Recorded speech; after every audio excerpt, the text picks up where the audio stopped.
I could feel him inside my head, burning, consuming, devouring. He crept through my entire body, dictating all that I did. It was like being constantly buried in sand up to your neck, unable to move your limbs without further entrenching yourself. For 10 years, I felt as if I was always suffocating. I watched him for what seemed like an eternity, living my life in my house with my wife. And each day I thought to myself that I had to get rid of this imposter, this doppelganger that seized me from within and kept me from myself. I had to be rid of the being that had snatched my very existence from my grasp. I tried to reason with him more than once. I begged, I cried, I pleaded. I implored him to release me, but to no avail. He had no intention of relinquishing control of my body. I'm not sure he even realized that the battered man in his dreams was the person he had usurped. Soon, I resorted to a more violent attitude. I would shout at him in his sleep, attack him, trying to frighten him into giving up. If he was scared enough, I thought, he might abandon his efforts. I had no luck for a very long time. After a long while, though, he started to get neurotic and paranoid. At this point, he was desperate to keep his stolen body. He would talk to my wife of nightmares, of the feeling that something was haunting him or trying to possess him.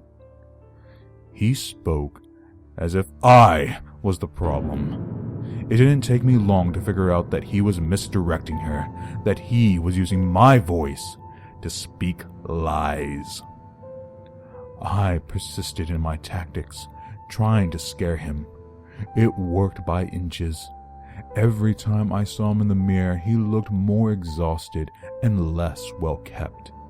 The constant nightmares were taking a physical toll. I was weakening his grip. He became so desperate, in fact, that he began Googling things like demonic possession and poltergeist, looking for help. It was almost sad. There's not a whole lot out there on how to rid yourself of the original tenant of a body. Of course, he didn't find anything. But I did. I saw the things he read, and I began to get ideas. Slowly, as I pushed against him, I felt him beginning to slip. He started to grow disorganized, paranoid. He quit my job and locked himself in my computer room, perched before a computer monitor as he searched desperately for help. He ruined my life before I could get it back, spending months in that office with the blinds drawn. I think he was trying to discourage me, trying to convince me that the effort wasn't worth it. I had no more job, no more wife, no more money. But I didn't give up. I had spent too long trying. I was gaining ground by miles now. I acquired control of my physical faculties once more. I could wiggle my fingers or toes for moments at a time. After practice, I could speak again, and eventually I learned to walk.